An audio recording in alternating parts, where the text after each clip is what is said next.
If thought can corrupt language, language can corrupt thought. A bad usage can spread by tradition and imitation, even among people who should and do know better. Now, my talk is entitled Alternative Medicine, Challenging the Language of Insulation. Now, many of you may suspect that I'm going to engage in a kind of skeptical debunking, that is, detail the scientific evidence for and against alternative medicine. But this is not what I'm going to do. The thesis of my talk is about language. Why language? Well, because there's just not enough time for me to go through the hundreds of practices of alternative medicine all across the world and throughout history. I'm focusing on language because it's the common thread between them all. Language not only communicates what we think, but it can shape how we think, and it can frame the issue. I'm going to argue that the language and vocabulary that we use to describe alternative medicine has misled us. And it has done so by abusing our misguided intuitions and has consequently corroded the integrity of our medical healthcare system. So let me start by telling you a story. It takes place in southern Japan. An 11-year-old girl is beset with mental and physical health problems. Her suffering leads her parents to seek out help. But after 2 years of struggling, doctors fail to resolve their daughter's problems. The father reaches out to a Buddhist monk who believes the girl is possessed by an evil spirit. In order to cleanse this evil spirit from her, he performs an intervention called the waterfall service. Now, this involves dousing the daughter with water from a pipe above. At a certain point, due to the daughter's inability or perhaps unwillingness to stay put, they constrain her to the chair. When she became unconscious, the mother called the ambulance. And according to the police report, the cause of death was suffocation. Now, this happened in August 27, 2011. Now, what do we make of this situation? How do we respond to it?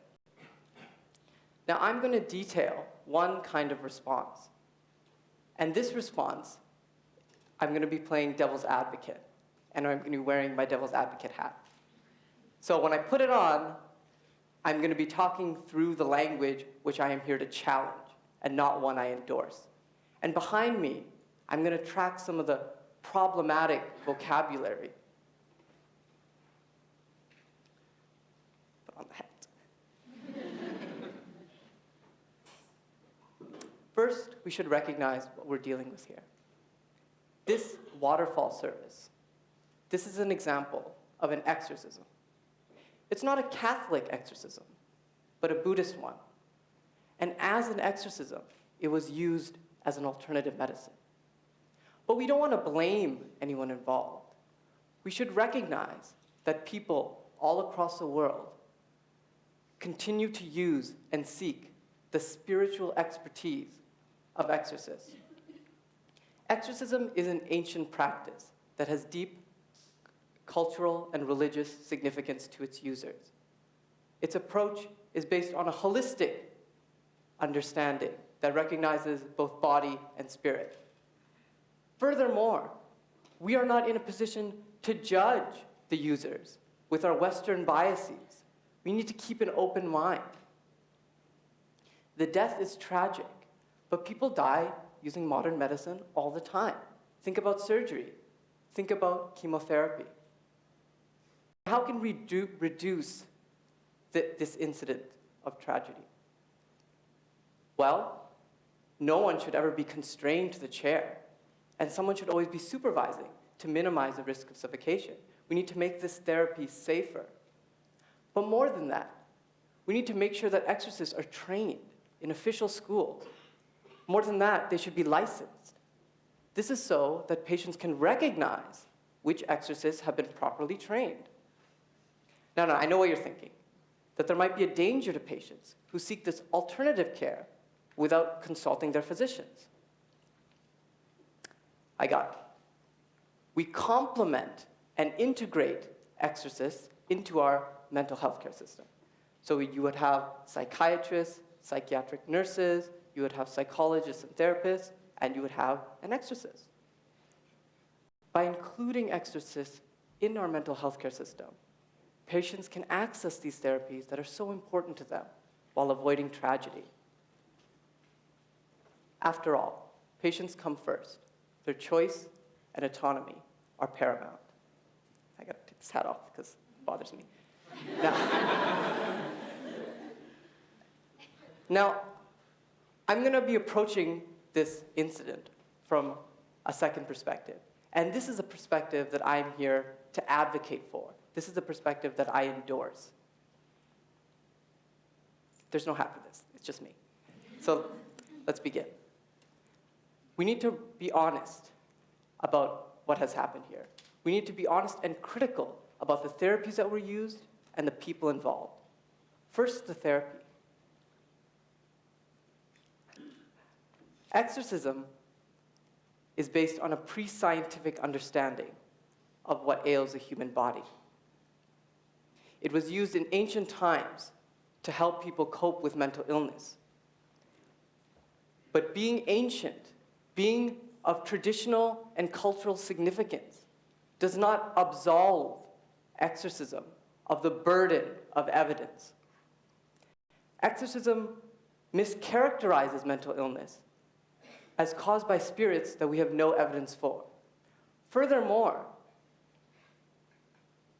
to promote this unscientific practice to patients who are suffering constitutes a violation of the ethical obligation a healthcare provider has to its patients.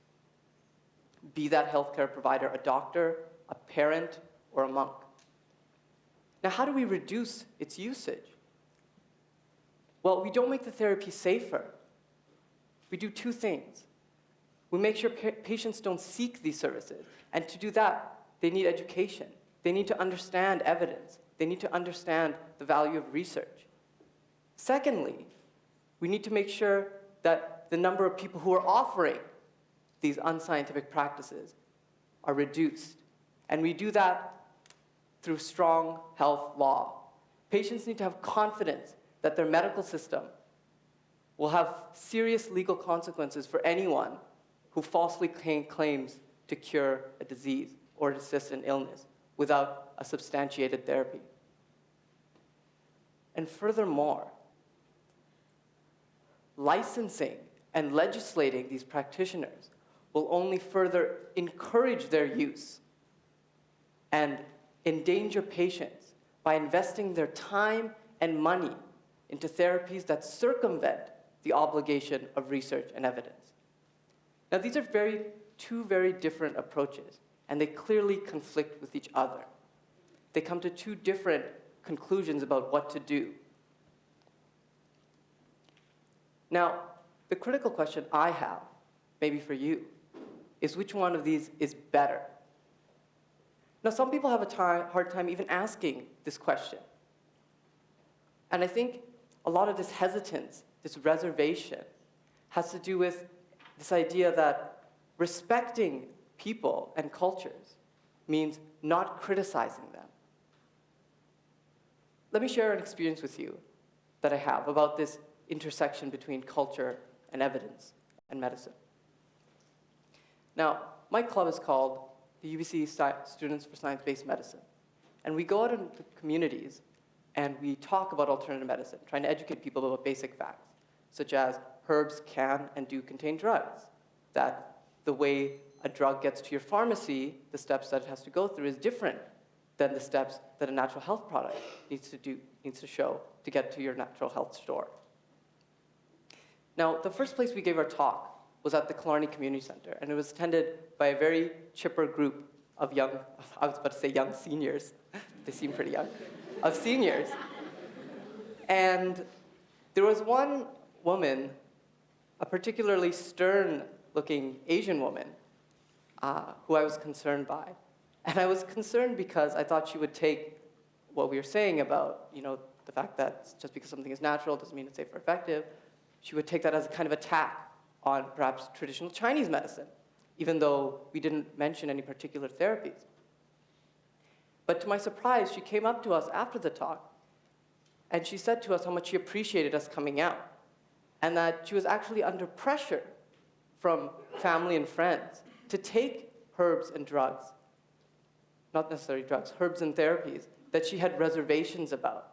And what she was interested in was the scientific evidence. And this really spoke to me because you have this language of respect that says, to respect someone means to not criticize their culture. And here you have this woman who's asking me about the scientific evidence. And to respect her, I would need to respect the fact that she has a right to the evidence. And underneath this idea of respect and uneasiness about science and culture is that science belongs to the West. Science doesn't belong to anyone. People from all across the world participate in science, from different cultures, from different religions. The endeavor of science is an international endeavor, and it is such because the language of science is accessible to everyone. And another part of this problematic rhetoric about culture is that it neglects to mention that disease is disease. Cancer in Canada is cancer in India, cancer in Europe, and everywhere else. But cultures may treat these things differently. But it's an open question. Are some better? Are some worse? How can we find out?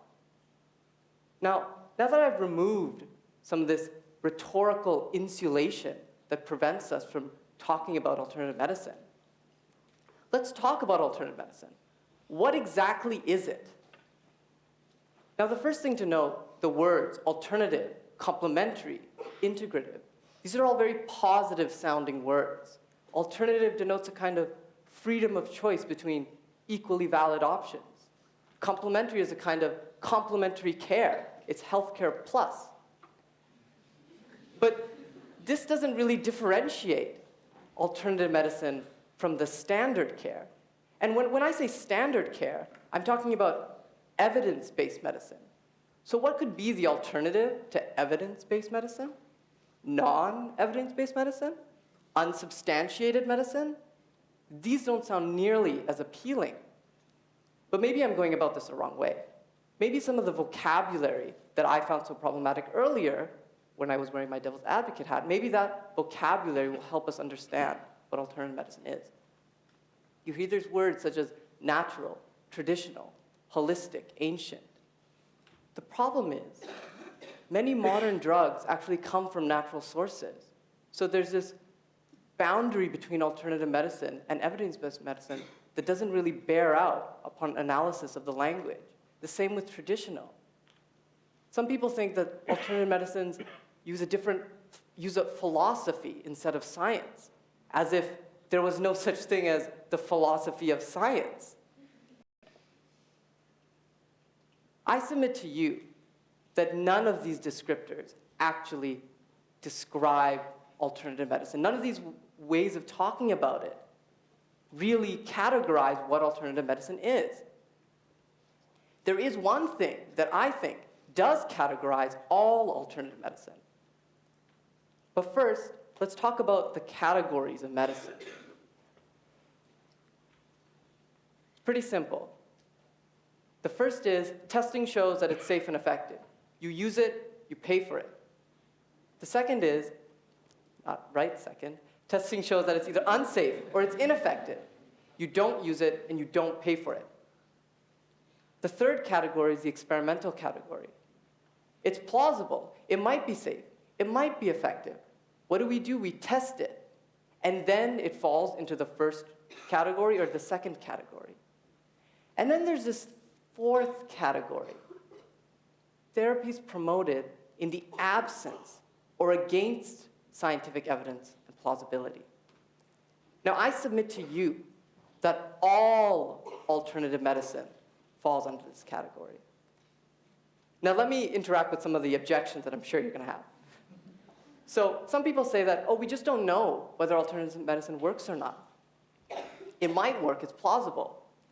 But this is a confusion between alternative medicine and experimental medicine. Experimental medicine, we don't promote to the public.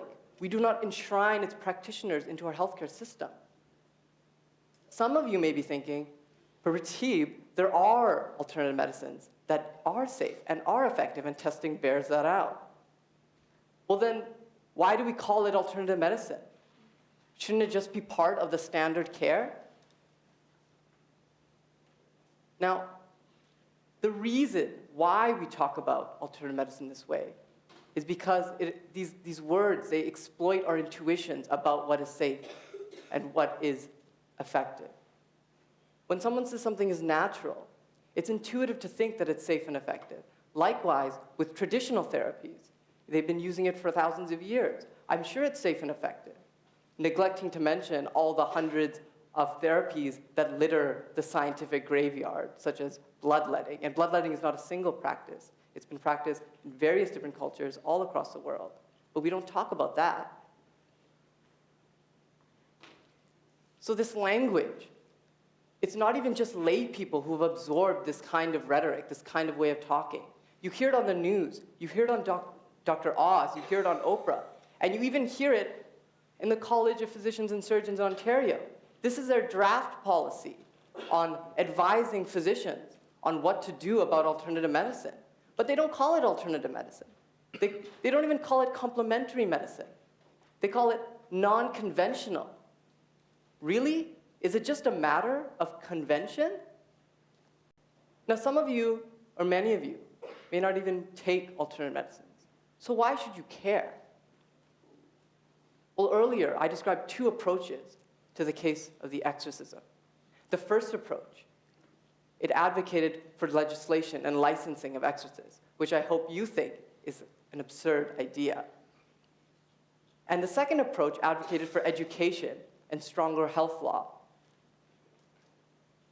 Canada and the US has taken the first approach. And you can see this in BC. In BC in 2009, naturopaths were given the right to prescribe medications previously restricted to MD physicians. And I have to say MD physicians, because they were also given the titles of doctor and physician. In Ontario, homeopaths are now recognized as a healthcare provider, even though what they practice, homeopathy, is a complete and utter pseudoscientific discipline. You can talk to me this after the course, after the talk. And a lot of this legislation has been advocated for on the behalf of consumer choice, consumer autonomy. The BC Cancer Agency reports that half of cancer patients are taking some kind of alternative complementary medicine. Now, I don't want to detract from this language of consumer autonomy, because consumer autonomy is important. It's vital. But I want to add something to it. Think about the healthcare provider. Think about what it means to give someone an unsubstantiated practice in their deepest, most vulnerable moments and financially benefit from that transaction. So, this is a language that I advocate that we start using. Scientific plausibility, research, evidence. I want you to challenge this language. Alternative, complementary. Alternative to what? Complementary to what? Remember that our misguided intuitions can be exploited by people, but they can also be exploited by the language we use, the language we participate in. And a place you still see this language being prominently displayed is in the so-called discourse of alternative medicine. I want you to challenge it. Thank you.